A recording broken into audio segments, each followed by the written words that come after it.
señores, uno vuelve a nacer cada día, así que estamos con pilas nuevas para compartir con ustedes el inicio de este jueves 11 de abril. Así que qué bueno que lo podemos hacer juntos, no estoy sola. Aquí está Yanesi Final, Nelson Rodríguez.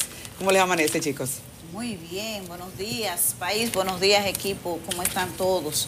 Hoy es un día bastante activo en términos noticiosos, tanto a nivel internacional como nacional, porque esta mañana ha surgido la información de que Julian Assange, el fundador de Wikileaks, el gobierno de Ecuador le retiró la inmunidad parlamentaria y ha sido apresado, está detenido en Londres. Así que, y aquí la decisión de ayer del presidente del Senado de solicitar o de pedir o de sugerirle a la Cámara de Diputados que haga una investigación al Tribunal Superior Electoral por la sentencia 01219, hay un verdadero revuelo en el mundo político y todo el mundo opinando sobre ese tema. Nelson Rodríguez. Buenos días. Bueno, hay materia, incluyendo la contabilidad de los votos para la reforma de la Constitución, tema que está muy de moda, pero quiero comenzar recordando que hoy es el día del café. Quizá por eso no han traído el café todavía. El día del café en República Dominicana. Saludos, felicidades a los caficultores, el café y su aroma mañanera. Bueno, pero vamos a entrar en materia y vamos a comenzar por lo que se ha puesto en la palestra de manera inequívoca, que es el asunto del fallo 3-2 del Tribunal Superior Electoral que invalida la 34ª convención del PRD. Entonces hay una de acusaciones, de chisme, de por medio, que bueno, puede ser propio de que estamos en un periodo preelectoral, un año preelectoral, pero ya yo decía aquí que habrá que acostumbrarse a muchas de esas cosas. Entonces vamos a tratar de poner en contexto qué es lo que ha estado pasando. Yo le había pedido a Yanesi Espinal que si podía hacer ese esfuerzo, porque ella estaba trabajando el tema en la redacción del Caribe, qué es lo que se está moviendo y que ha revuelto las avispas con las declaraciones de Reinaldo. Mire, ayer a mí prácticamente me sorprendió porque a pesar de que había muchos rumores de que los jueces del Tribunal Superior Electoral que votaron por la sentencia que anuló la convención del PRM serían sometidos a juicio político, ayer el presidente del Senado y secretario general del Partido de la Liberación Dominicana tomó un turno para sugerir a la Cámara de Diputados que investigue a los jueces del Tribunal Superior Electoral. Estamos hablando de su presidente, Román Jaques, y los magistrados Santiago Sosa y Rafaelina Peralta, que fueron los que emitieron el fallo. Y en contra emitieron votos disidentes el magistrado Ramón Arias Madera y la magistrada Cristian Perdomo. ¿Qué sucede? Pero ¿cómo llegamos hasta este punto? Lo que sucede es que en el 2017, el 3 de diciembre, el Partido Revolucionario Dominicano hizo una asamblea que implicó una modificación estatutaria y la selección de sus autoridades hasta el 2021, es decir, el presidente Miguel Vargas, el secretario general Tony Peñaguaba y otros cargos. Esa decisión fue recurrida ante el Tribunal Superior Electoral por el sector disidente en el partido, en el PRD. En ese momento estaba Aníbal García Duvergé, Guido Gómez Mazara y otros. El tribunal anuló la sentencia anuló la convención del PRD. Entonces el PRD recurre la sentencia 0218 ante el Tribunal Constitucional, que a su vez anuló el fallo del Tribunal Superior Electoral y le emitió una sentencia que se llama exhortativa al Tribunal Superior Electoral para que revisara el fallo. Ese resultado de ese proceso se dio a conocer la sentencia el pasado lunes. Entonces se convierte en la sentencia 01219. Esa sentencia vuelve a anular la convención del PRD y por lo tanto la presidencia de Miguel Vargas, la Secretaría General, queda todo de nuevo en el limbo. ¿Qué pasa? El PRD alega que en esa sentencia el Tribunal Superior Electoral violó un dictamen del Tribunal Constitucional.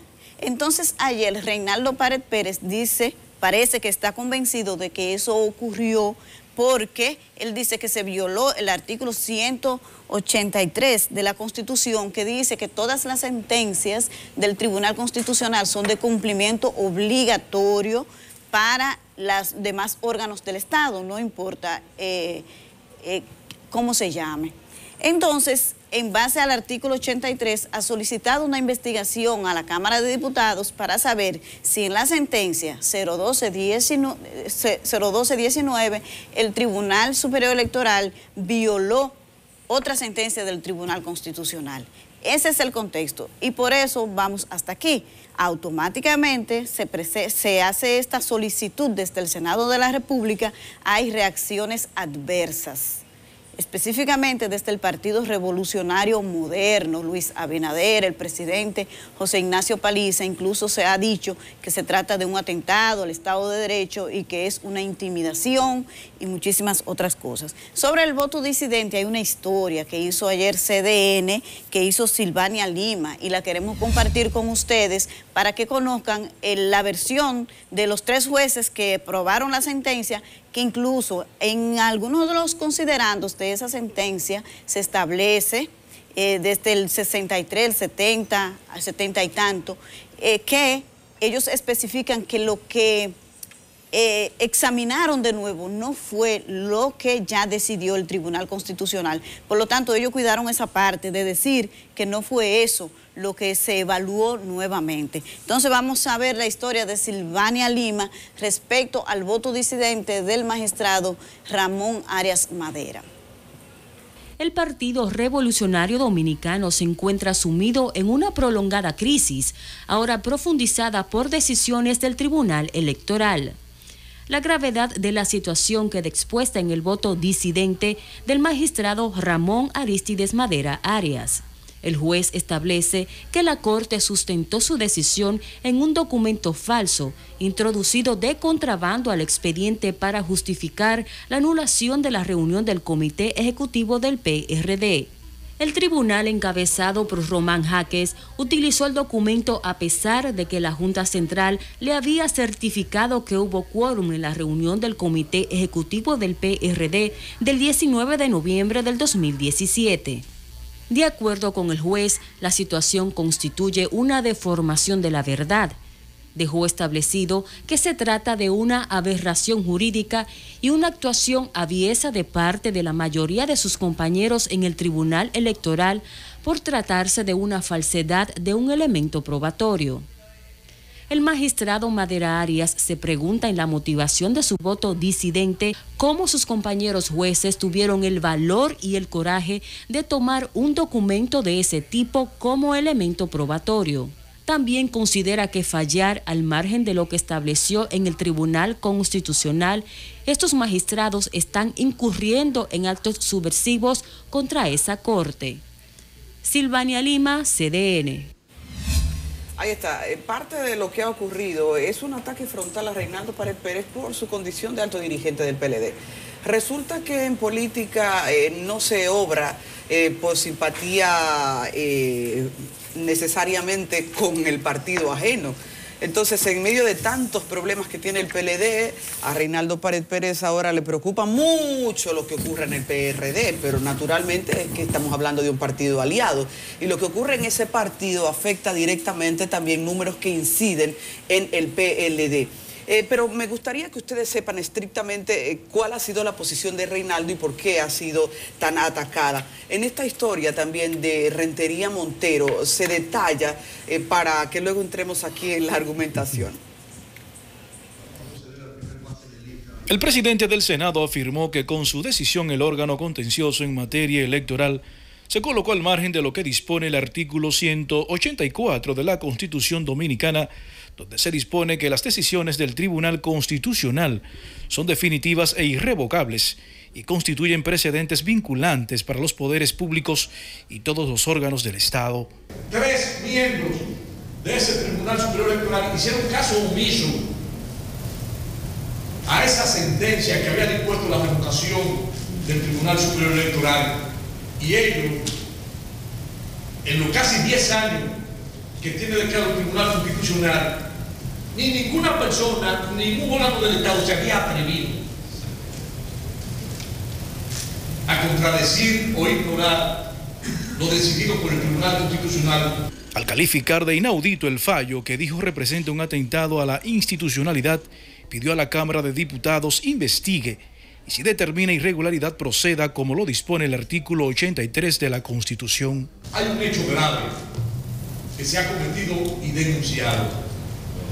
Invito pues a los miembros de la Cámara de Diputados a que procedan a investigar y determinar si se ha producido una violación de la Constitución de tal envergadura. La postura del legislador fue calificada de intromisión por parte de Guido Gómez Mazara. Que un miembro del Senado de la República se inmiscuya en otro poder del Estado es una insolencia y una falta de respeto.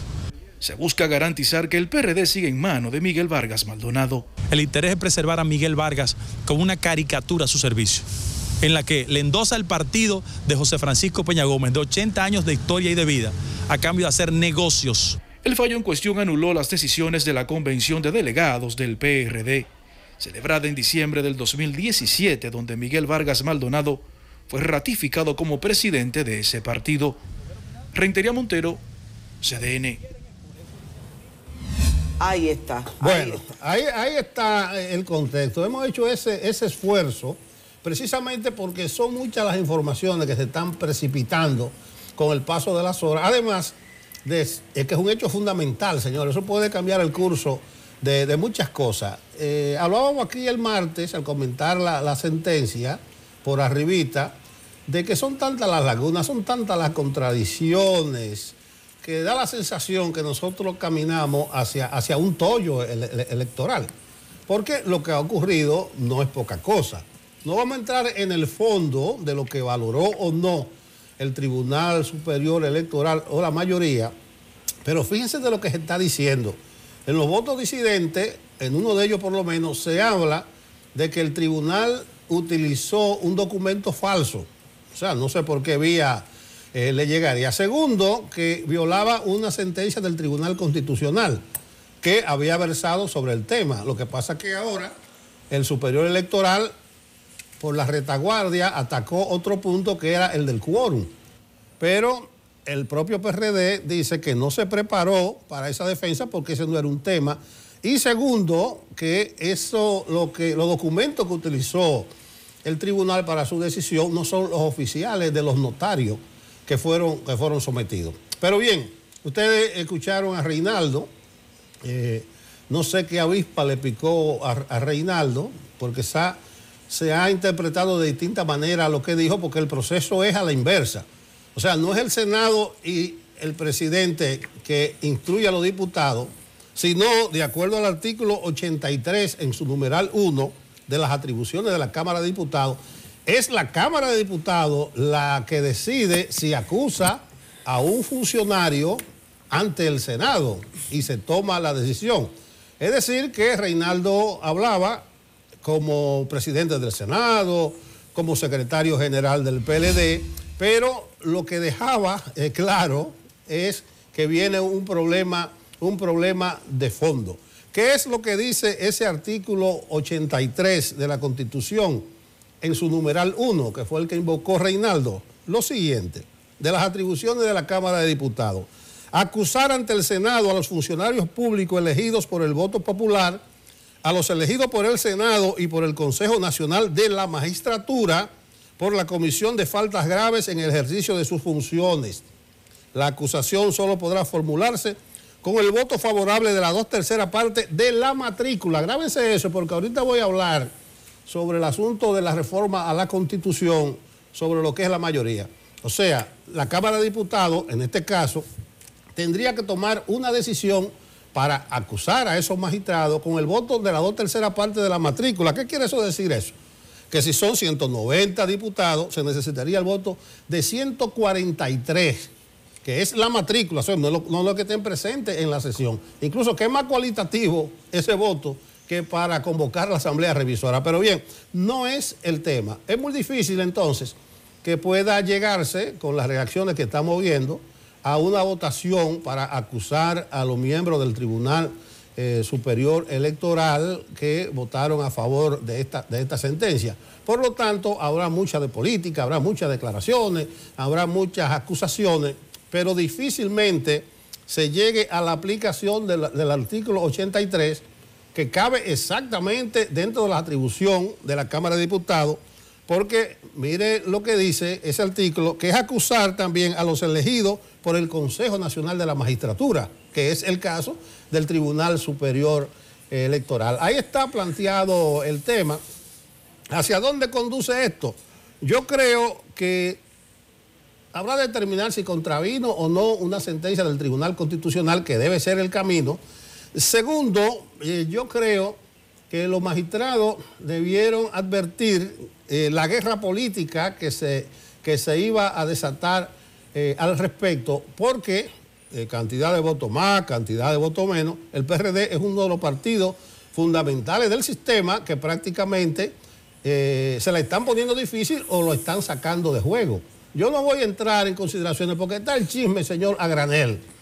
Pero a granel el chisme, ¿entiendes? Ustedes ven las redes sociales, bueno, y no solo las redes sociales, sino en algunos medios digitales e impresos, se han hecho eco de esa retaíla de cosas, de acusaciones, de chisme. Yo creo que sí, hay que irse a lo legal, si se violó o no violó la Constitución, si se utilizó o no utilizó un documento falso, pero en lo que se respecta a la guerra política, al tacto y al sentido común que debe primar en este tipo de asuntos, yo voy a referir a que se lean al de buena tinta de hoy, que tiene Diario Libre, que en uno de sus párrafos, analizando este hecho, dice lo siguiente: lo que debe preocupar y preocupa es el aspecto institucional.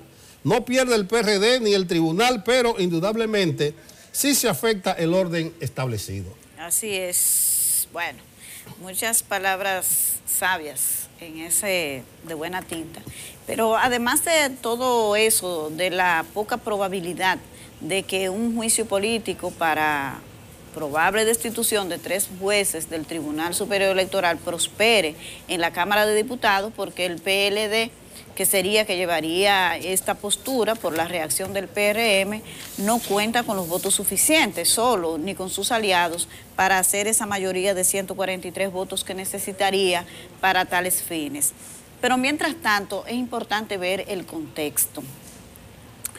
Estamos en medio de un proceso preelectoral, pero el hecho de que las primarias sean ya un tema institucional, porque es la Junta Central Electoral la que la va a organizar, y la importancia que tiene el Tribunal Superior Electoral en los momentos de elección de las candidaturas internas de los partidos, por los escarceos, por las inconformidades, porque siempre los perdedores específicamente alegan violaciones, el Tribunal Superior Electoral jugaría un papel fundamental. Entonces, yo creo que el Partido de la Liberación Dominicana, su secretario general, sus autoridades, deberían de medir un poco todo este contexto antes de sumergirse en la opinión pública con un tema relacionado a la posibilidad de llevar a un juicio político los jueces del Tribunal Superior Electoral, sobre todo porque esto ocurre en un momento en que recientemente ya hemos visto lo que ha sucedido con la jueza ex jueza ya de la Suprema Corte de Justicia, donde hubo un proceso de espionaje. Entonces, que ahora, porque un fallo, porque vamos a ver en el fondo, porque tan peligroso sería que una institución del Estado, y violente la Constitución de la República, que manda un cumplimiento estricto de todas las decisiones del Tribunal Constitucional, como el hecho de que un partido aliado al que controla todos los poderes se sienta afectado por un fallo de un tribunal, pretenda llevar a juicio político y a estar cuestionando las sentencias por vías que probablemente no son las más adecuadas, podrían atacarla con otro recurso ante el Tribunal Constitucional.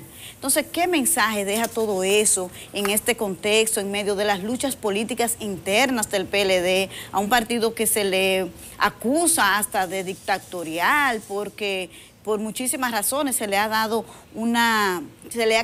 querido dar una connotación de partido predominante que todo lo controla, llegar hasta ahí. ¿Qué tan inteligente es en este momento hacer eso? La reflexión es válida. Y también porque el tema del Estado de Derecho queda cuestionado en todo este proceso. Como lo dije, tanto desde si un órgano del Estado viola una sentencia que se supone que no debería suceder, como si desde el poder político que controla el Estado se siente afectado, entonces porque el PRD es la niña bonita del Partido de la Liberación Dominicana, es su principal aliado, y ya en el pasado se ha acusado a jueces de favorecerlo por esta razón. Entonces todo ese contexto debe ser tomado en cuenta para tomar decisiones de tanto peso, creo, en este tipo de... Esto no tiene antecedentes, Yanessi y Nelson, porque nosotros hemos visto tantos graves sucesos en desarrollo en República Dominicana que cuestionan tanto a funcionarios del gobierno como a gente que de alguna manera incide en la vida política y que ha sido gravosa. Lo de un juicio político son palabras tan pesadas que de hecho la gente común ni siquiera entiende, porque es que no tenemos un antecedente. Entonces, ante una decisión como esta, que lo que hace es poner en juego los linderos del PRD, un partido que a estas alturas no entra ni siquiera en la categoría de mayoritario, generar este mar en un Congreso que tiene tantas prioridades por intereses políticos que son específicos. Pero no es al menos, porque es que esos intereses políticos unifican parcelas y alianzas que se protegen entre sí. Por eso me parece que deja tan mal parado a Reinaldo Pared Pérez la propuesta, porque se ve tan interesada. Hay que cuidar, como dices tú, hay que cuidar que la institucionalidad por encima de todo siga siendo creíble. Y cuando un poder como el legislativo se presta a que también uno pueda ver que sus representantes máximos no tienen un criterio suficientemente aterrizado respecto a las prioridades nacionales y de hecho hasta las prioridades políticas, porque esto ya va a entrar en un terreno de prioridad política, lo que ocurra en un partido, independientemente de que no esté como el partido mayoritario, es un partido del sistema. Proteger lo que ocurre en esa parcela del sistema ha de ser de ese partido y de las instituciones también que tienen que velar por el desarrollo íntegro, por el cumplimiento de las leyes. Pero hablar ante esto de un juicio político a 3 jueces que tomaron una decisión, pero aquí hemos visto sentencias que entran hasta en lo ridículo y nunca hemos hablado de un juicio político. Aquí tenemos funcionarios que han hecho barbaridades, atrocidades, que son para comenzar a solicitar que se les inscriba en el Guinness, y nunca se ha hablado no se ha materializado en el Congreso una solicitud de juicio político. Así que esto entra en lo ridículo, a mi percepción. Pero hay otro tema que no podemos dejar de hablar, Nelson, Yanessi, y es que la contabilidad de cómo se puede conseguir el pase del presidente Medina se sigue batiendo en los periódicos también como un tema que se mantiene en la agenda diaria en los periódicos todos los días. Y Nelson ha hecho un cálculo que yo quiero que comparta. ¿Cómo están los numeritos? Yo me río porque en este país llegan cosas que uno no entiende. Bueno, terminando con lo otro, el artículo 83, o sea, los diputados tendrían todo su derecho, pero es bueno el contexto que ustedes ponen, porque inventarse eso ahora y entrar eso ahora, eso da como mala espina y da muchas cosas que pensar. ¿Qué es lo que sucede? En estos días, esta semana se ha instalado el tema de la contabilidad, los numeritos, cada quien ha sacado sus numeritos. Ayer, Henry Merán, diputado, dio lo suyo. Recuérdense que... Merán dice que no dan, Que no dan, dice Merán que faltan 27, pero el pidió Báez decía en estos días que sobran 13. Pero es que eso es muy relativo y depende... Dice, perdón, siempre me dijo mi profesor de matemática que la matemática es perfecta. Yo no sé por qué esta está resultando tan imperfecta. No, porque en este caso se puede prestar a rejuego, a buscar votos en el vecindario, a provocar ausencia. Entonces, ahí sí la matemática puede decidirse a conveniencia. Esta es una matemática en movimiento. Sí, totalmente. Entonces, saquen su numerito, su cabo de lápiz y su libretica de apunte para ver en qué va a terminar esto. Pero miren lo siguiente, Merán dice que le faltan 27 votos y él dice, los que están a favor de la modificación constitucional son 98 diputados y 24 senadores. Y los que están en contra, según Merán, son 92 diputados y 92 diputados, o sea, 42 de Leonel y 50 del PRM y 6 senadores. Entonces dice, ustedes ven que no dan, porque ¿qué es lo que sucede? Que la totalidad de legisladores son 222 y las 2/3 partes que se necesitarían para modificar la Constitución serían 149. Entonces así nos dan los números. Pero ¿qué es lo que dicen los artículos 270, 271 y 272 de la Constitución sobre la convocatoria a la Asamblea Revisora, sobre el quórum? Y el 272 es sobre la convocatoria a un referendo aprobatorio, que yo creo que ya no hay tiempo para eso. ¿Por qué razón? Porque el referendo aprobatorio tendría que... Bueno, lo primero, vamos por partes, aunque estoy descartando el referendo aprobatorio. El 270 dice que la Asamblea Revisora se convoca mediante una ley que no puede ser observada por el Poder Ejecutivo. Entonces, el quórum para la Asamblea Revisora lo forman la mitad o más de la mitad de los diputados y más de la mitad de los senadores. Más de la mitad de los diputados, si son 190, serían 96, porque la mitad es 95, y de los diputados serían 17. Entonces, ahí el quórum reglamentario en total serían 222, pero si es más de la mitad, casi están 96 y casi están 17, ahí puede legislar la Asamblea Revisora. Por eso decía que en lo que respecta a la acusación, al juicio político, la mayoría es más cualitativa, aunque habla de la 2/3 parte de la membresía, o sea, de los 190 diputados, y en este caso lo que se necesita es más de la mitad para convocar la Asamblea Revisora de los diputados, o sea, 96. Entonces miren ese escenario. El escenario ideal, si asisten todos, es que a la Asamblea Revisora vayan 222 legisladores y la 2/3 parte de esos 222 legisladores, ya usted puede calcularlo ahí, pero también podrían haber 113. O sea, si van 96 diputados y 17 senadores, puede trabajar la Asamblea Revisora. ¿Será? Entonces, no, claro, estamos hablando en un escenario hipotético ideal donde legalmente legislaría. Entonces, en ese caso, la 2/3 parte de 113 serían 75.2. O sea, pero como no hay medio diputado, aunque en los hechos hay medio diputado y hasta un cuarto de diputado por lo poco que aportan, se necesitarían 76 votos nada más. En ese escenario. En ese escenario, o sea, de que se patrocinen ausencia, que se enferme alguno. Hay un virus fuerte ahora, puede caerle ahí una gripe y una estornudadera a muchos legisladores y no ir ese día. Pero esos son escenarios ideales. Por eso digo que esta matemática va a ser muy relativa. No se puede hablar de que faltan 27 ni de que sobran 13, porque todo va a depender de cómo quede conformada la Asamblea Revisora. Pero ahí está. En el artículo 270 tiene que ser mediante una ley del Congreso que no puede observar el Ejecutivo, y el quórum tiene que ser más de la mitad de ambas cámaras.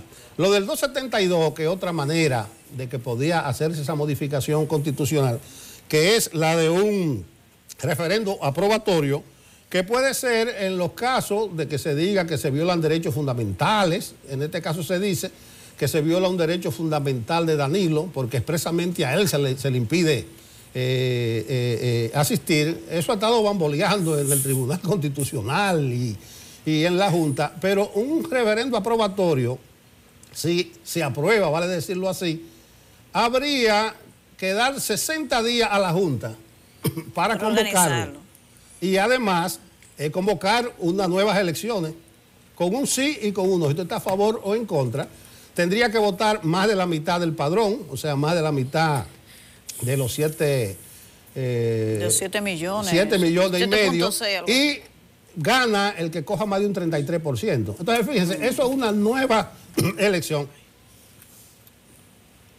Por tanto, yo creo que hay que evitarle todo este camino a la gente. Yo creo que es más fácil, en vez de buscar votos en el vecindario, de patrocinar ausencia, que Danilo despeje el asunto. Porque ¿de dónde viene el problema? El presidente Medina no apuntala a ninguna persona, tampoco se decide por lo que hará o no hará, lo que crea una nebulosa en el PLD, y entonces introduce toda esta confusión, toda esta lucha de intereses. En mi opinión particular, y la he expresado aquí muchas veces, yo creo que el presidente Medina lo que está empeñado en terminar lo mejor posible sus 8 años. Yo creo que como sureño de pura cepa, es un hombre que respeta la palabra empeñada y que además no debe ser ignorante de toda la consecuencia que traería forzar una nueva modificación a la Constitución de la República. Así es, bastante complicado ese camino de la reforma, por donde quiera que usted lo ve, resulta bastante espinoso. Pero en ese escenario, Nelson, de la asistencia de la minoría con el quórum mínimo, hay que tomar en consideración que en temas que radicalizan tanto las partes, resultaría bastante cuesta arriba pensar que no asistirían. Por ejemplo, los que están en contra, que no paran el tema y todos los días tienen algo nuevo para citar, que se oponen, que no van a permitir que se modifique la Constitución. Por lo tanto, esos escenarios así de asistencia mínima no son tan fáciles de construir cuando hay posiciones radicales, como es en este caso de la reforma. Yo creo que hubo un punto que si nos lo contaban no lo habríamos creído, que la oposición del PLD iba a ser el mismo PLD. Caray. Señores, vamos a la pausa comercial y cuando regresemos tenemos la entrevista del día y contenido para ustedes. Continuamos en Enfoque.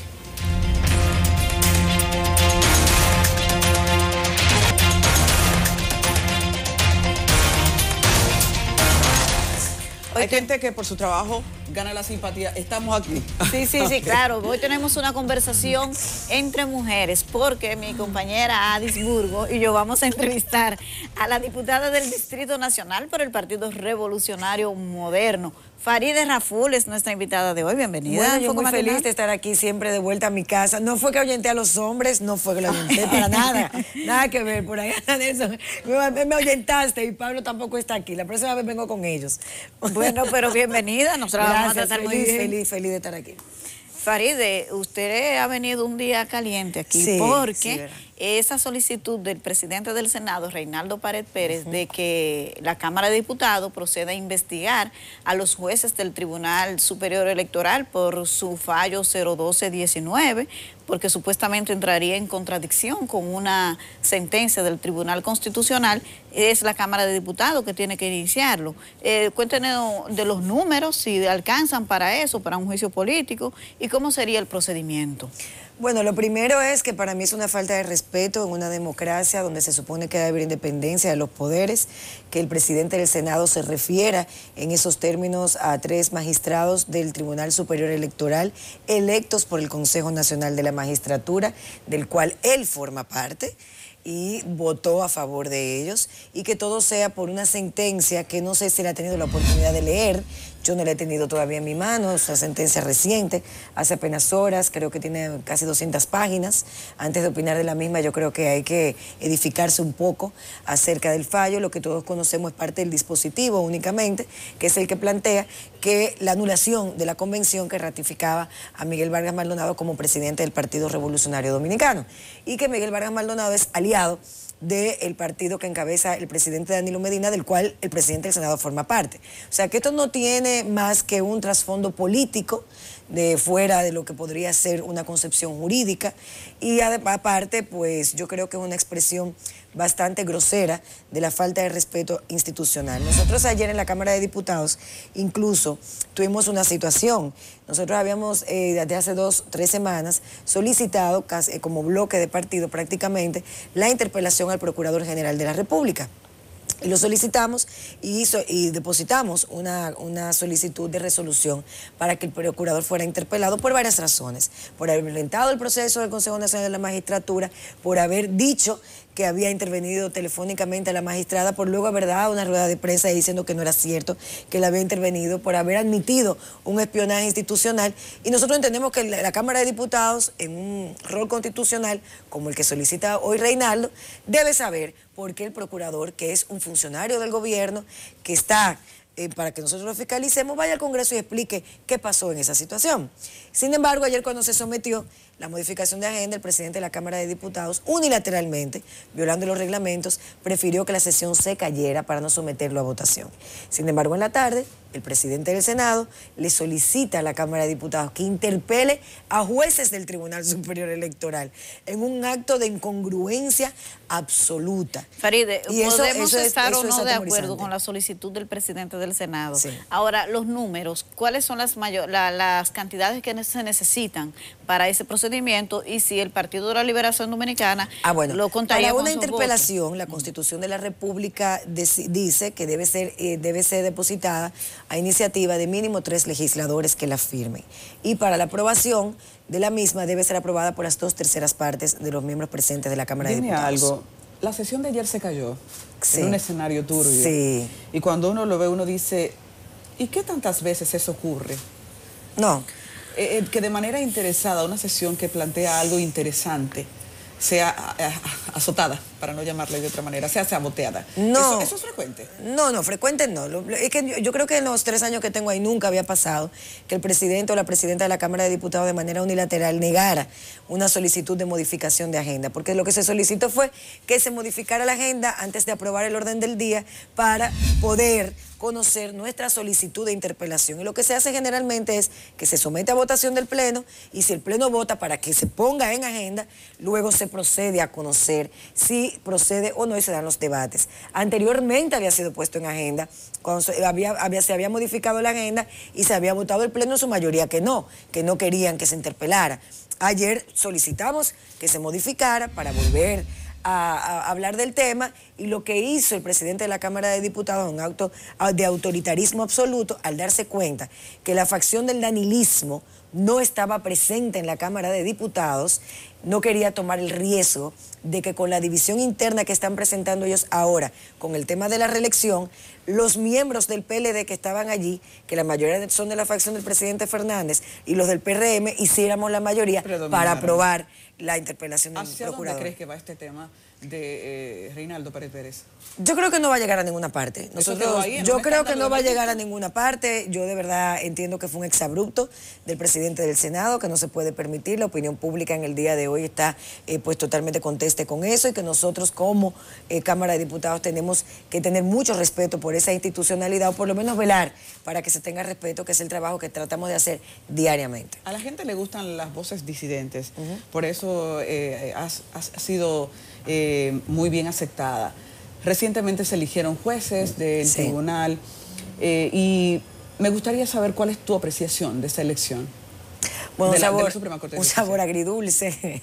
Hay muchas personas, abogados, magistrados muy bien valorados, conocidos, son amigos, maestros nuestros que van a aportar a esta nueva Suprema Corte de Justicia.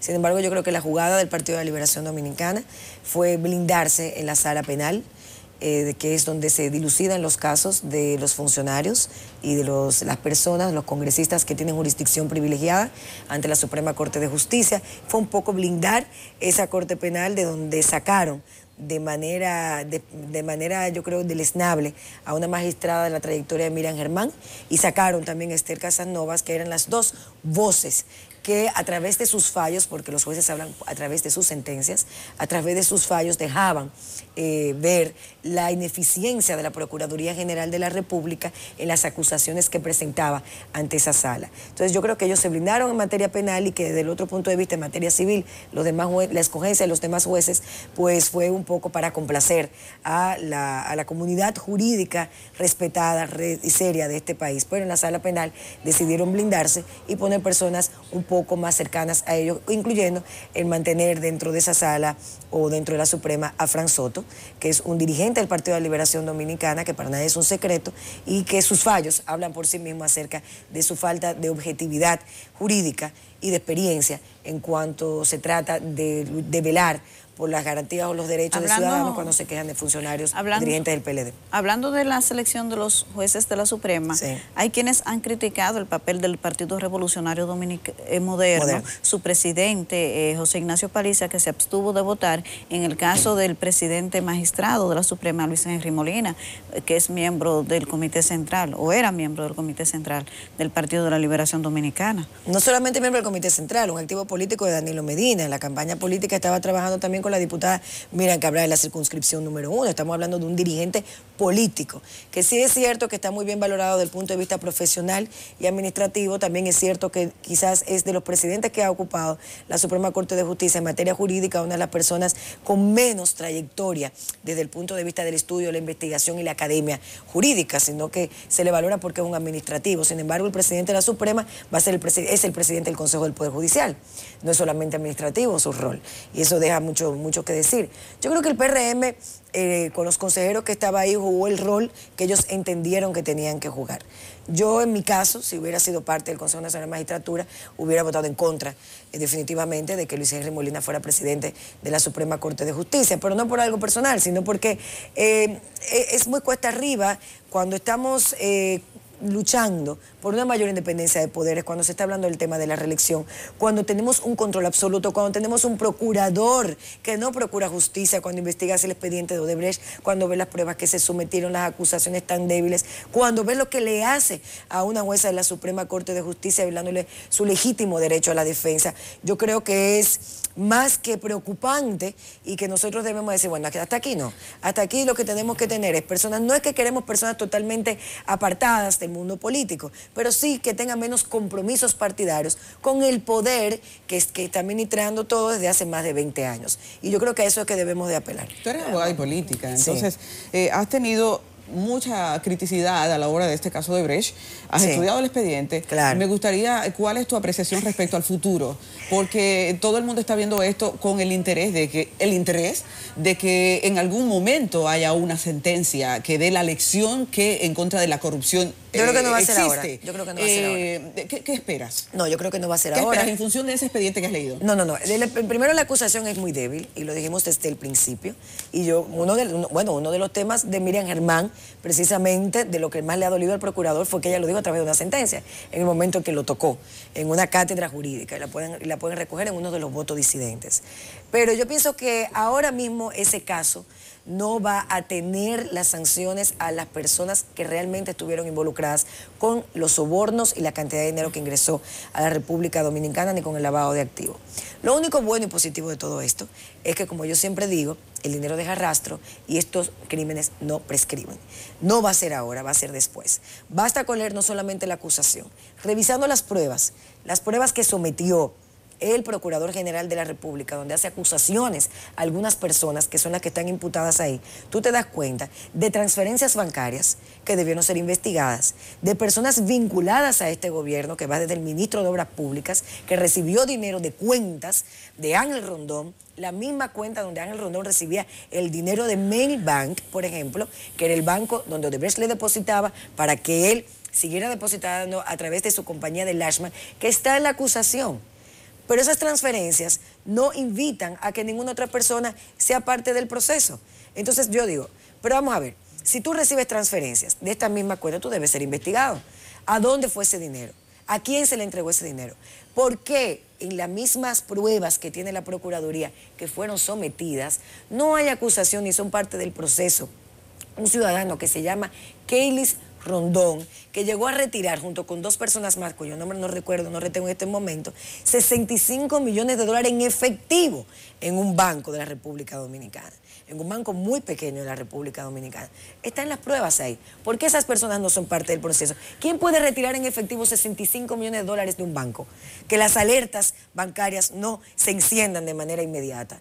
Eso es altamente preocupante porque tú acabas de aprobar una ley de lavado de activos, porque tú estás siguiendo supuestamente a personas que están lavando activos porque tú quieres recaudar, porque hay una voracidad fiscal, porque queremos transparencia. Pero cuando tú ves el expediente y ves prueba por prueba, te estás dando cuenta que todo es un discurso para ser aplicado a unos sectores que no están vinculados con todo lo que ha sido el engranaje político que ha creado el PLD en el Congreso Nacional. ¿Dónde están los diputados y los senadores que aprobaron todos los préstamos de Odebrecht. Bueno. ¿Dónde están? ¿Dónde están? Lo aprobaron porque estaban convencidos de que eran obras maravillosas que se estaban aprobando, sin leer los préstamos. ¿Dónde están? Y las pruebas están ahí, y está depositado eso. Pero para obtener la prueba de esos expedientes, hubo que hacer de todo, porque nadie la quería entregar. Digo, tampoco, o sea, hay mucho hermetismo con este tema. Esto no va a terminar ahora. Yo tengo mucha fe en que todas estas cosas nos van a servir para después procesar a las personas que tienen responsabilidad penal y que tienen que responder a este país por la cantidad de delitos económicos que han cometido en detrimento de la gente que menos tiene y quitándole oportunidades a muchos ciudadanos en nuestro país. Ese caso de Brecht es tan amplio y tiene tantas aristas que un programa no alcanza para hablar de eso. No. Pero yo quiero volver al interior de la Cámara de Diputados. Sí. Porque otro tema que parece que no va a terminar por ahora es el de la reforma constitucional para habilitar al presidente Danilo Medina. Tú que estás ahí en la Cámara, que es donde se podría presentar la dificultad de los votos, ¿hasta ahora alcanzan o no los votos para la reforma constitucional? La apreciación que yo tengo, porque tú sabes que yo estoy, no estoy, ¿verdad? Yo voy a mis sesiones, voy a mis comisiones y voy, no, me interesa muy poca cosa porque es algo es muy hostil lo que se está viviendo, sobre todo en estos momentos.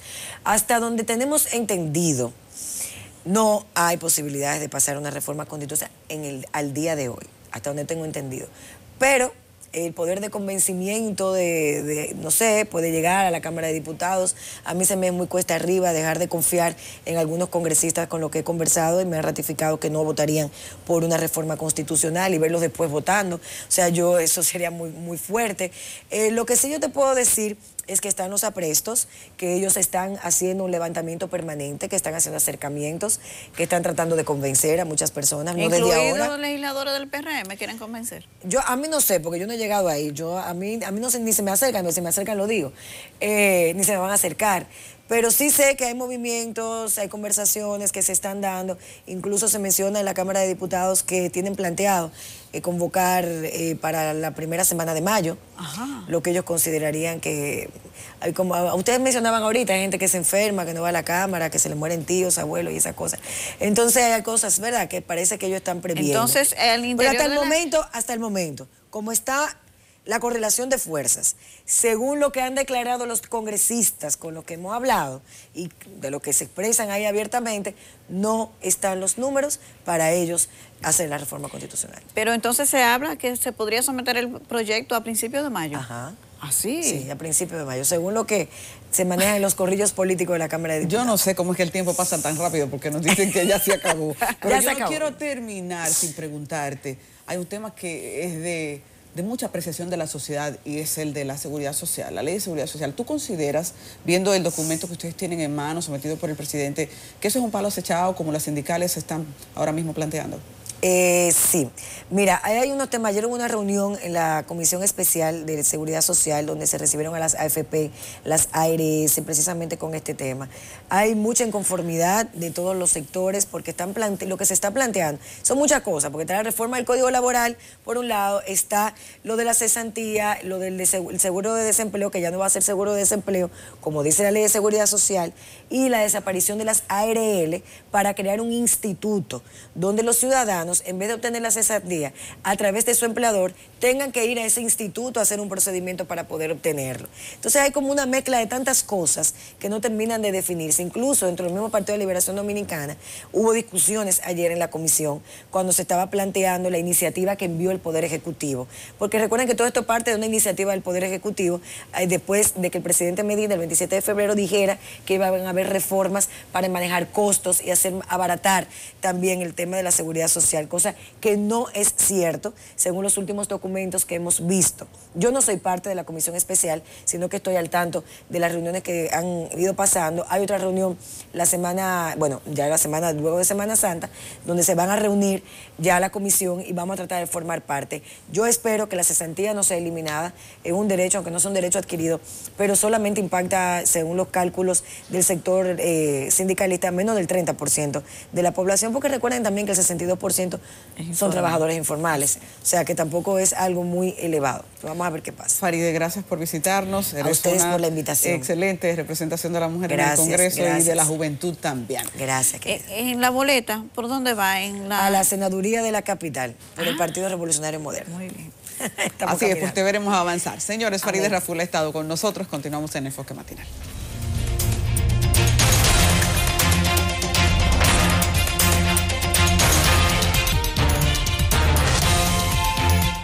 Muchísimas gracias por estar con nosotros. Ahora les saludamos para pasar al semáforo de las noticias. De inmediato con la luz roja.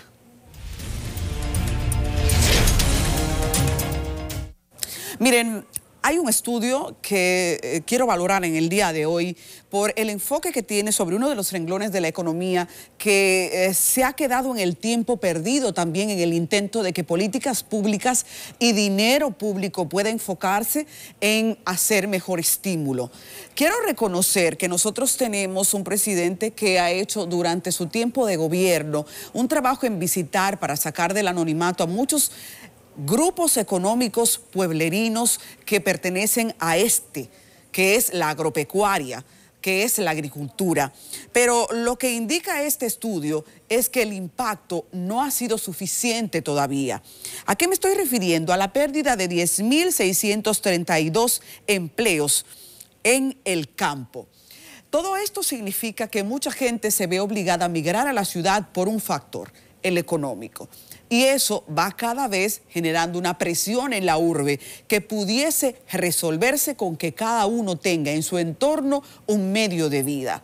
El campo en República Dominicana, que hemos visto cómo la historia nos ha dado cátedra de lo que ha conseguido para aportar a la vida de la gente, al Producto Interno Bruto, y para poder proveer lo que nosotros necesitamos comer, abarata inclusive el costo. En una isla, si usted no produce lo que necesita, tiene que importarlo.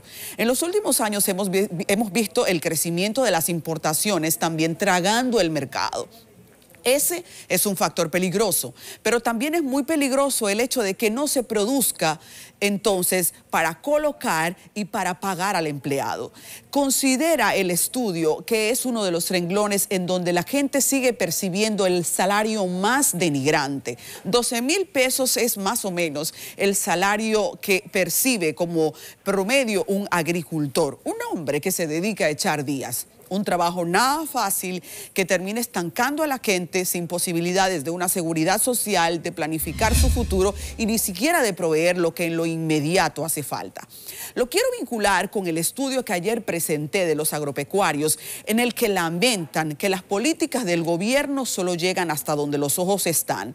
Y por eso el cambio climático nos agarra de manera improvisada. No hay a largo plazo una perspectiva que permita ver cómo estaremos en 10 años, ver cómo estaremos en 15 años. Así que las lluvias y las sequías hacen cada año inoportunas pérdidas que cada vez amenazan más este renglón económico.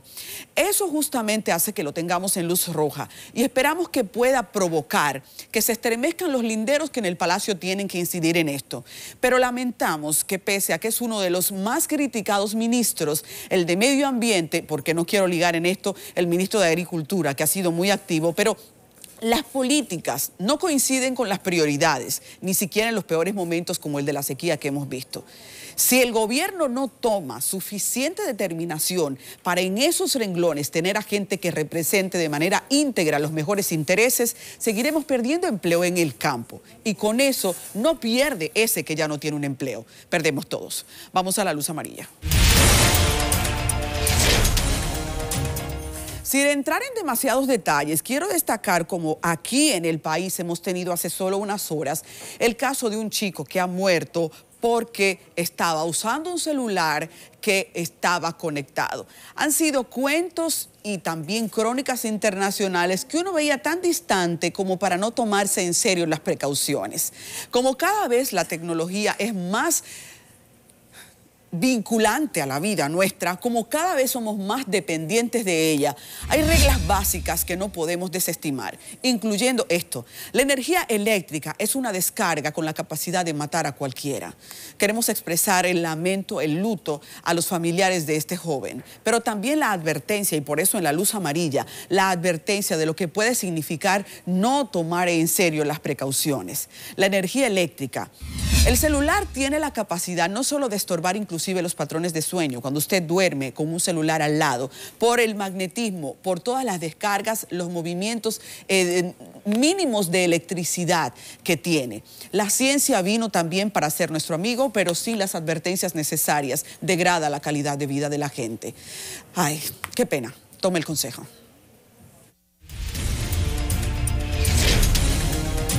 La luz verde, queremos hablar de que abril es el mes de la prevención del abuso infantil. Los primeros días nos han provocado noticias muy negativas. Y ayer, cuando estaba en carretera rumbo a una ciudad del interior, me llegó la noticia por el 911, nos llamaron unos agentes y unos vecinos de un pequeño que estaba en Los Minas extraviado. En realidad él había escapado de su casa, presuntamente por maltrato. Cuando llegó ahí a una fábrica, la gente lo identificó y el niño apesadumbrado y hasta violento no quería que lo fotografiaran, no quería que lo devolvieran a su casa y rápidamente vinculamos el caso a un abuso. Más tarde continuaron los protocolos y terminó diciendo que ha sido un caso de abuso. El abuso infantil es un tema tan serio para que los familiares cercanos de cualquier niño se tomen la tarea de la protección. Toda la protección necesaria. Y de hecho, los mensajes que dan los niños que han sido abusados o que están siendo abusados no pueden ser ignorados. Un niño que se vuelve rebelde, un niño que cambia en la escuela, un niño que no es supervisado en su patrón de conducta, se hace más vulnerable a su entorno. Un niño, de hecho, que no vive con los padres porque está desprotegido emocionalmente. Todo eso necesita ser revisado en nuestra sociedad. Ahora el cambio de la familia, papá y mamá separados, obliga a que los adultos tengan cada uno que correr por sus necesidades de hacer dinero, muchas veces inclusive. Pero nuestros niños necesitan crecer. Mañana les daremos a ellos el liderazgo de ser los que estén en las empresas, en la política, en el ventorrillo, en la calle, al volante, en todas las posiciones. Así que necesitamos que sean sanos. Si no, esa delincuencia de la que nos quejamos hoy va a ser en poco tiempo mucho peor, mucho peor. Hay que cuidar la niñez, porque ellos son el relevo y son el presente también. Hasta aquí con cariño el semáforo.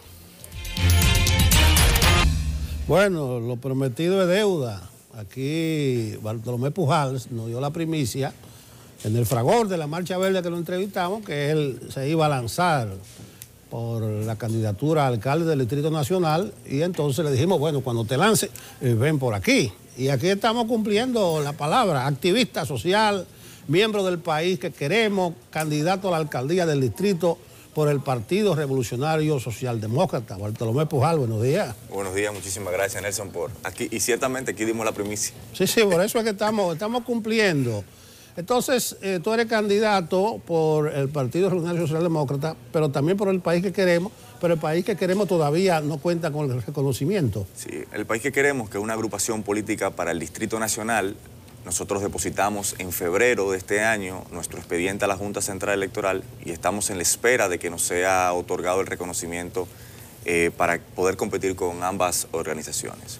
Sin embargo, ya en noviembre generamos un proceso de alianzas con el Partido Revolucionario Socialdemócrata, quien preside Luis Miguel de Camps, y iremos en la boleta del PRCD en principio, así como otras organizaciones políticas que ya hemos comenzado conversaciones para generar una gran alianza ciudadana aquí en la capital. Bueno, precisamente en la firma de ese acuerdo con el PRSD, ustedes decían que iban a conformar un bloque ciudadano para que la ciudadanía pueda hablar con voz propia. ¿En qué consiste ese concepto de bloque ciudadano?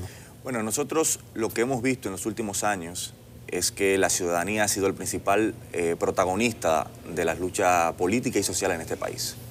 Desde la lucha por los haitíes, 4%, la lucha por la corrupción. El principal actor que ha protagonizado esto es la ciudadanía, que ha salido a marchar, que se ha salido a encadenar, que se ha salido a vestir de diversos colores, luchando por las causas que los partidos políticos no habían estado luchando. Sin embargo, nosotros entendimos que como eso no era suficiente, había que dar ese paso hacia la política. Y hemos entendido que estos ciudadanos que hemos estado luchando en las calles, tenemos que entonces ahora ir a luchar a las instituciones para lograr esos cambios que se necesitan en este país. Y como nosotros siempre hemos defendido causas, en esta ocasión hemos asumido la causa de rescatar la ciudad de Santo Domingo, que lamentablemente en los últimos años ha sido totalmente abandonada por una visión en donde no permite colocar la política municipal en otro nivel. Bueno, ahí vimos un spot tuyo, hay recursos técnicos, tecnológicos, tal vez un chin extenso ahí, pero Ahí está. Yo veo en el lanzamiento que tu consigna es atrévete a una ciudad viable y que hiciste una propuesta de 7 puntos. Pero yo quiero, antes de entrar a considerar algunos de esos puntos, que tú me aclares lo siguiente, o lo que ustedes consideran es una ciudadanía que desea vivir en una ciudad moderna, organizada, libre y segura. Esa es la esencia de tu plataforma. Así es, esos son los valores que van a caracterizar este proceso electoral, este proceso que nos llevará a la alcaldía del Distrito Nacional, porque no queremos verlo, como hemos dicho, como una campaña electoral, sino como una causa. Y precisamente Atrévete, que es la plataforma que hemos lanzado, a partir de la cual nosotros vamos a movilizar esta causa, precisamente lo que hace un llamado primero a romper esa inercia, a romper ese conformismo, de conformarnos con el tipo de ciudad que tenemos, y precisamente pone en la cancha de la gente la posibilidad de que imaginemos otra ciudad, de que no nos conformemos con lo que tenemos, de que comencemos a mirar otros horizontes, porque necesitamos resolver los principales problemas de esta ciudad, que son el tema de la movilidad, el tema de los residuos sólidos, el tema de la recuperación y de la creación de espacios públicos, para que podamos vivir una ciudad en función de esos valores, en función de una ciudad libre, en función de una ciudad organizada, de una ciudad vivible, que es, al final de cuentas, lo que los capitaleños y todos los que inciden en esta ciudad se le ha privado. Bueno, cuando tú anunciaste aquí que ibas a aspirar a la alcaldía, yo te dije que eso es una plaza clase A, Grandes Ligas, sí. No solamente lo competitiva, sino los recursos que se ameritan para poder llegar a la alcaldía. Entonces, ahora ya que tú eres propiamente un candidato, yo te pregunto sobre la base de tu base de apoyo, de tu plataforma, porque tú tienes un discurso de ciudadanía, de transparencia, pero de por medio también están los financiamientos, están los aliados, que algunos son los más deseables. O sea, ¿cómo se va a financiar esa campaña y su base de apoyo? Porque tú provienes de la Marcha Verde, claro. Pero yo veo que la Marcha Verde no es una reacción homogénea, sino que hay distintas aspiraciones. Pero háblame del financiamiento, que es por donde más te van a atacar a ti. Bueno, nosotros nos hemos estado financiando con aportes, primero de ciudadanos, aportes individuales y aportes de pequeños y medianos empresarios. Hemos puesto límites a sus aportes. Hasta el momento, por ejemplo, nosotros no hemos pedido más de 100.000 pesos o $2.000 para tener precisamente una campaña que garantice la autonomía. Porque, como hemos dicho, vamos a hacer compromisos con todos, no con grupitos, que es precisamente lo que ha pasado y la razón por la cual inmediatamente la gente, cuando dice voy a aspirar a la alcaldía, lo primero que te pregunta es si tiene 100, 200 millones de pesos. Nosotros precisamente hemos demostrado en los movimientos sociales la capacidad de hacer mucho con poco. Y nosotros hemos hecho el cálculo científico de que con 1/10 de lo que gastan los otros candidatos a la alcaldía, nosotros podremos generar una campaña competitiva y una campaña que cuente con los recursos para nosotros poder desarrollar esas actividades, como hasta ahora lo hemos hecho. No hemos encontrado puertas cerradas, sino al contrario, hemos construido una gran red de pequeños donadores y ahora en los próximos días vamos a lanzar una campaña de recaudo en donde pretende que 150.000 ciudadanos den pequeños aportes para nosotros poder lograr conseguir el presupuesto que se necesita para esta causa que implica rescatar la ciudad de Santo Domingo. Bueno, puede ser una campaña interesante porque he visto otros aspirantes que están haciendo propuestas concretas en torno a la movilidad, al aspecto vial, a la recreación, a los residuos sólidos. La propuesta tuya, Atrévete a una ciudad viable, se sustenta en 7 puntos. Sí. A mí me llamaron particularmente la atención 3 de estos 7 puntos. Movilidad, o sea, una ciudad para la gente, municipalizar el transporte público y la reducción y reuso, el reciclaje de los desechos sólidos. Explícanos en qué consiste el punto número 1 acerca de la movilidad para una ciudad, para la gente. Mira, nosotros hemos dicho que hasta ahora nosotros hemos tenido síndicos, que el principal problema es que quienes han ocupado el Ayuntamiento del Distrito Nacional no han asumido las responsabilidades y las atribuciones que la ley establece. El tema del tránsito y el tema de la movilidad en sentido amplio, que se entiende por tránsito, tráfico, accesibilidad y movilidad en sentido estricto, ha sido un tema que siempre ha sido abandonado por las alcaldías y siempre ha sido entregado al gobierno central. Nosotros lo que estamos hablando es de que aquí, por ejemplo, el tema del caos del tráfico se da precisamente porque la gente no tiene alternativas. Como la gente no tiene alternativas, precisamente entonces la gente entiende la necesidad de adquirir un vehículo como un medio de transporte y no como lo que sería en otro país como un lujo, precisamente porque no tienes transporte público. Entonces, ¿qué nosotros hemos propuesto? Nosotros estamos proponiendo en ese proceso de municipalización del transporte público, que es lo que manda la ley de ayuntamientos y la ley de tránsito, de que se cree la primera línea de transporte público municipal. Nosotros, ¿qué implica esto? Bueno, utilizar en un radio que nosotros hemos llamado y en un área que hemos llamado polígono ampliado, crear los pares viales, que otros candidatos lo han planteado, y nosotros entendemos que hay que crear los pares viales, como la avenida Churchill, la avenida Lincoln, la Tiradentes, la Máximo Gómez, la Ortega y Gasset, pero no pares viales para que los vehículos puedan transitar mejor, sino para también meter transporte público eficiente que pueda generar, por ejemplo, nosotros estamos planteando la necesidad de crear un carril exclusivo en las principales avenidas de unos buses que se llaman buses de tránsito rápido, BRT. Son buses que van por un carril exclusivo de norte a sur y que permiten que la gente pueda tener la alternativa de no tener que utilizar esos vehículos. Esto va acompañado también de la necesidad de crear una red de ciclovías con bicicletas públicas que permite entender la bicicleta no como una forma recreativa o como un juguete, sino como un medio alternativo, como un modo para transportarse de forma sostenible, porque no impacta en el medio ambiente y permite que, y está demostrado científicamente, que la gente pueda tener mayor posibilidad de disfrutar los espacios públicos y el tránsito en el país. Esa propuesta de la ciclovía gratuita, o sea, esas bicicletas serían alquiladas. Sí, y eso se haría con alianzas público-privadas, por ejemplo, como pasa en otros países donde hay bicicletas públicas municipales, donde el sector privado las opera, se dan concesiones y se recupera el dinero. Por eso te pregunto, porque ha sido una metodología que ha dado muy buenos resultados. Totalmente. Aunque con el caos del transporte que hay aquí, las ciclovías no son los más seguros. El tema es que si no se crean las infraestructuras para eso, si no se crea una red de ciclovías, por ejemplo, en el Malecón ahora se perdió una oportunidad importante. El Intran preparó hace un año y pico un proyecto de calmado de tráfico en el Malecón, donde pretendía que el Malecón se convirtiera en zona 30, y eso estaba acompañado, además de un proceso de semaforización para peatones, un proceso también de construcción de una ciclovía con carril exclusivo para que la gente le pueda utilizar como medio alternativo de transporte. Pero yo creo que una de las cosas más importantes de esto es crear la primera línea de transporte público municipal del país y de la ciudad de Santo Domingo. Crear estos buses de tránsito rápido, que son buses de carriles exclusivos que irían en algunos casos por el medio, por el carril del medio, en el caso de la avenida Winston Churchill, esto iría por el carril del medio, y que permite que tú estés del centro de Los Héroes a la Kennedy en un lapso de 7-10 minutos.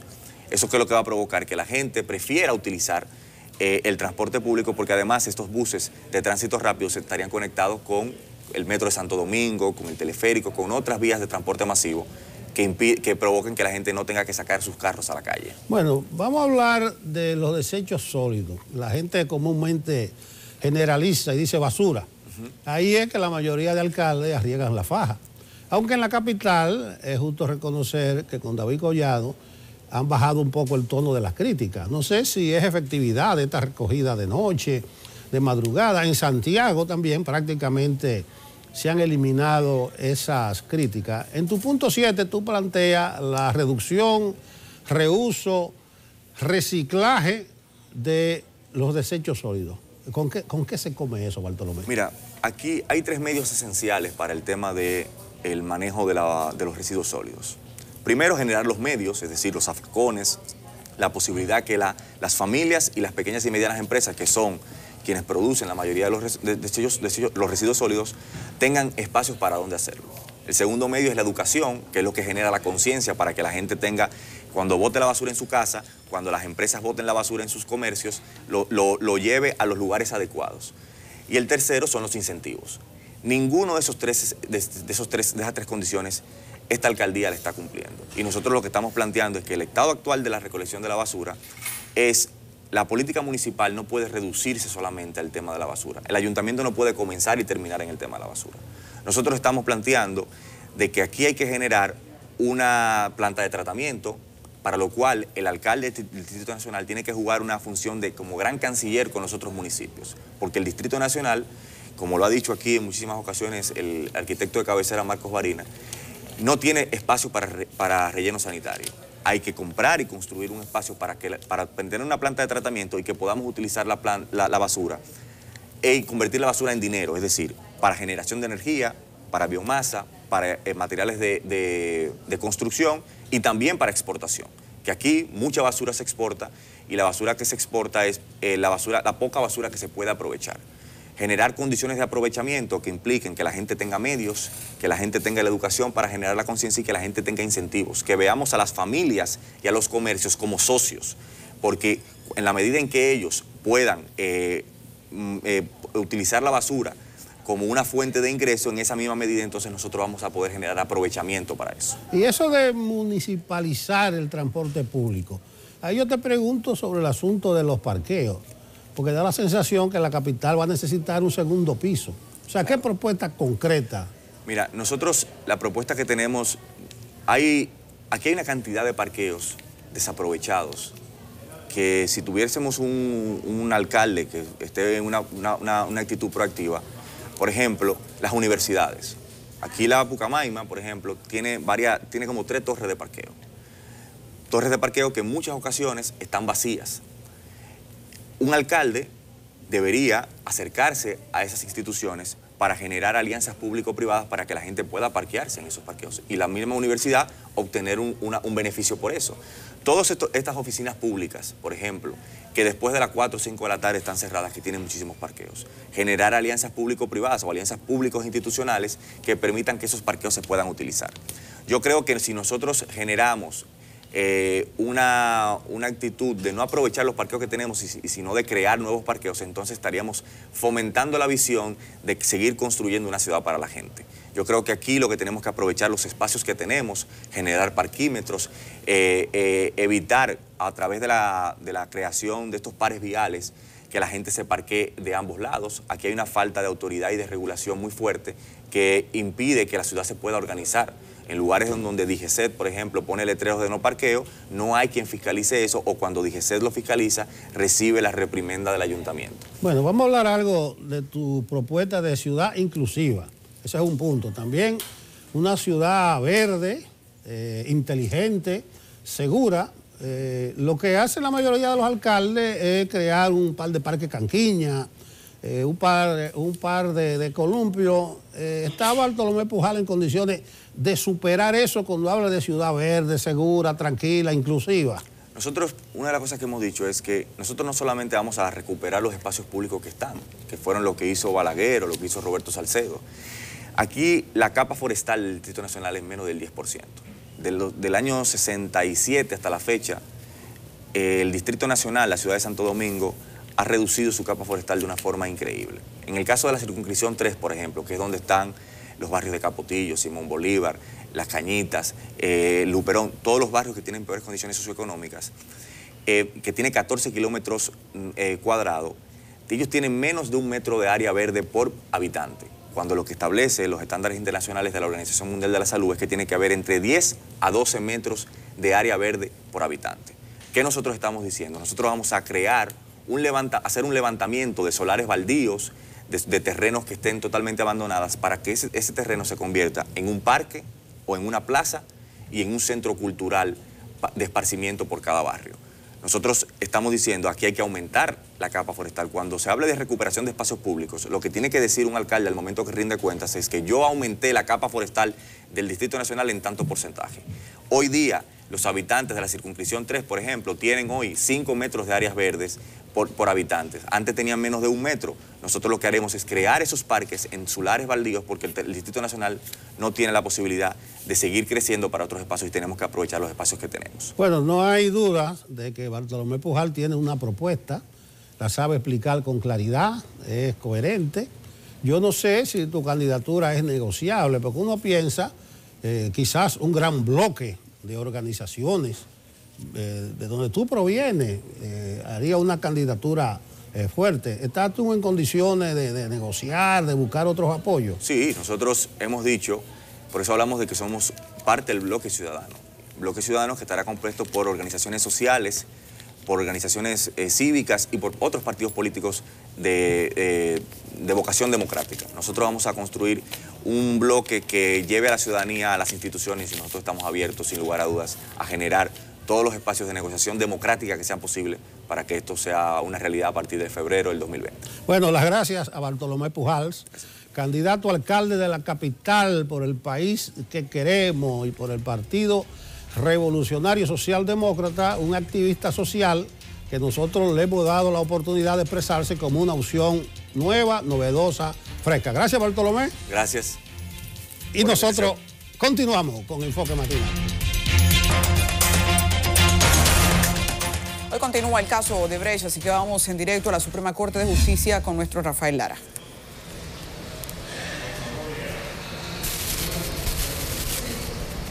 Saludos, buenos días. Así es, nosotros continuamos dándole cobertura a lo que es la presentación de su defensa al ex senador Jesús Vázquez Martínez contra la acusación que presenta el Ministerio Público, por supuesto, por haber recibido supuestamente soborno de la empresa brasileña Odebrecht. Hoy es el cuarto día de la presentación de los argumentos de defensa.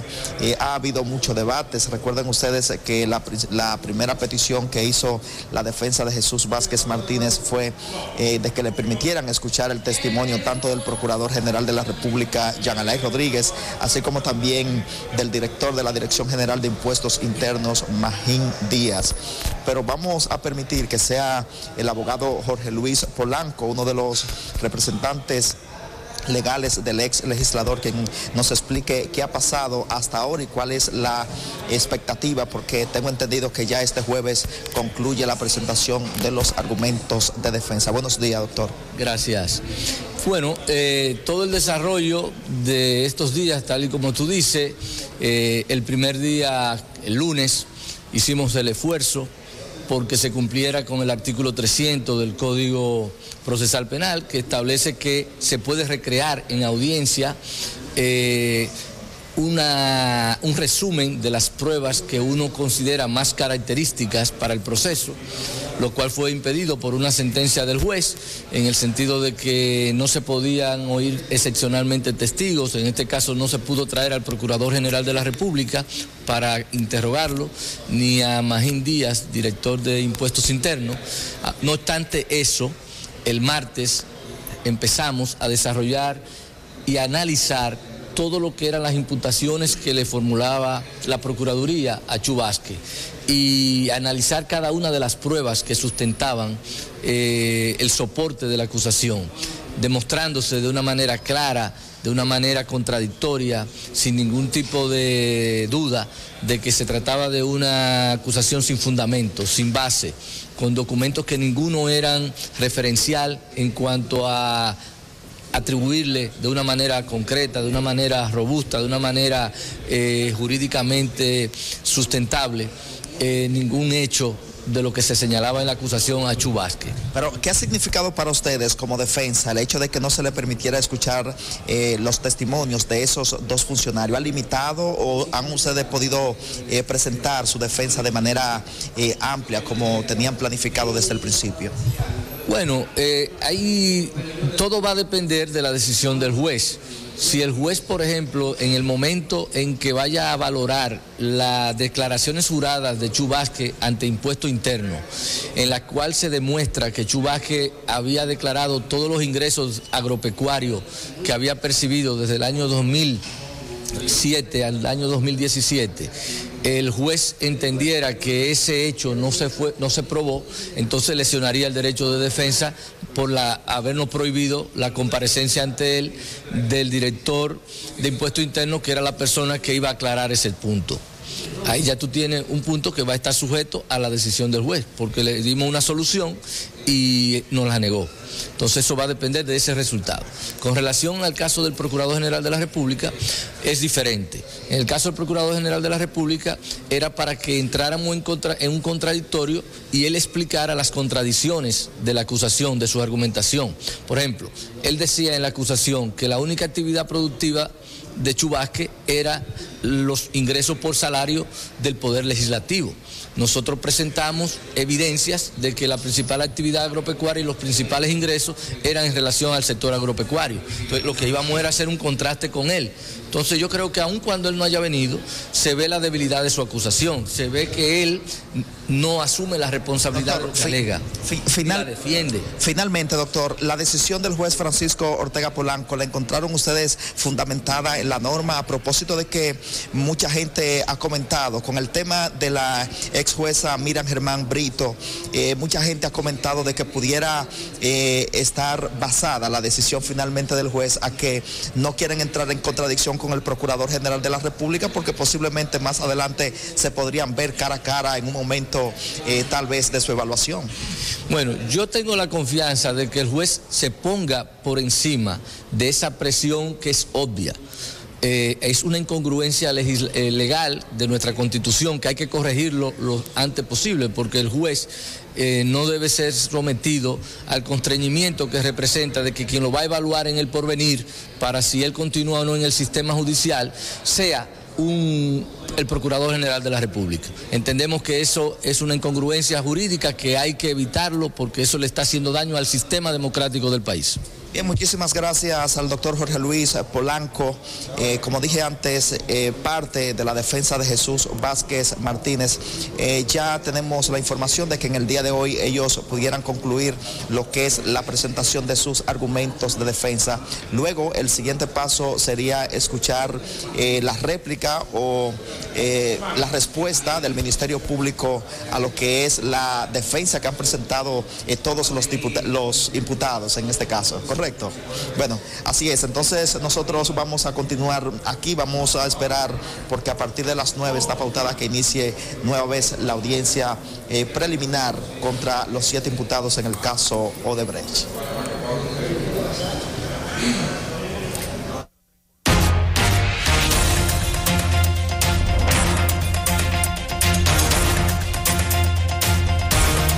Vamos ahora con Yeuri Frías y nuestro segmento de espectáculos. Hola Yeuri, buenos días. Hola Saris, buenos días. Llegó el momento para que repasemos las actividades que podamos disfrutar. A continuación las muestro. Iniciamos con teatro, La Traviata. La gran producción La Traviata se presentará los días 10, 12 y 14 de abril en la sala principal del Teatro Nacional, donde podremos apreciar este exquisito montaje que recreará el Santo Domingo de los años 50. El dominicano José Antonio Molina tendrá a su cargo la dirección musical de este nuevo montaje, cuyas principales voces serán de la mexicana María Carazaza, la dominicana Natalie Peñacomas, el costarricense David Astorga y el venezolano Pedro Carrillo. La Traviata, con libreto de Francesco María Paivé, está basada en la obra del teatro La Dama de las Camelias de Alejandro Dumas Hijo. La obra en 3 actos se presentó por primera vez en Venecia, Italia, en 1853. Otra opción interesante es la obra El Túnel. Exprésate Dominicano y el actor Patricio León presentan la dramatización del clásico de la literatura universal El Túnel, de Ernesto Sábato, los días 12, 13 y 14 de abril en el Teatro Guloya, bajo la dirección de Richardson Díaz. Esta lectura dramatizada con las actuaciones de Iván García, Omar Ramírez, Patricio León y Cindy Sosa, cuenta la historia de Juan Pablo Castel, un pintor recluido en prisión por el asesinato de María Iribarne, y que durante su encierro rememorará la cadena de acontecimientos que lo llevaron a perder el control, a convertirse en ese hombre de interior oscuro poseído por una insalvable soledad. La imperdible pieza rescata esta obra importantísima de la literatura para que esté a la mano de las nuevas generaciones que asisten a las salas teatrales. En teatro también tenemos El Desahogo de una Viuda. Desahogo de una Viuda, monólogo de la veterana actriz Niurka Mota, sigue en cartel este fin de semana en el bar Juan Locuar del Teatro Nacional, con funciones los jueves y sábados a las 9 de la noche. La comedia dramática, que ha dado muchas satisfacciones a Mota por la gran acogida del público, muestra en escena la historia de una viuda que conversa por última vez con su esposo fallecido, despertando en el público emociones encontradas. Otra opción interesante es Cenicienta Sella. Cenicienta Sella es una versión moderna del clásico escrito por Anton Rackham en 1919, en el cual la protagonista deja de ser una princesa para convertirse en una heroína capaz de sobrepasar la muerte de su madre a manos de su padre, un hecho que lleva a reflexionar y a cuestionar sobre el rol de la mujer en la sociedad actual. Desde el 11 al 14 de abril, en la Sala Ravelo del Teatro Nacional, a las 8:30 de la noche se estará presentando. Finalizamos con el concierto en homenaje a Nat King Cole. Nathaniel Adams Cole, conocido como Nat King Cole, fue un pianista y cantante estadounidense de jazz. Celebramos el centenario de este artista de la mejor manera, cantando sus emblemáticas canciones. La talentosa artista Sabrina Stepan tendrá la responsabilidad de llenar el escenario de Chao de todo el enigmático talento de Nat King Cole. Será el 10 de abril. Como ven, las ofertas está servida. Paso contigo nuevamente, Aris. Muchísimas gracias. Ahí está la agenda, a disfrutar a los que gustan de las diferentes alternativas. Yanes y Nelson, ya tenemos que irnos, es hora de despedir. Recuerden que hay muchos casos hoy de interés que continúan en la programación de CDN. Aquí mañana les esperamos a las 7. Así será.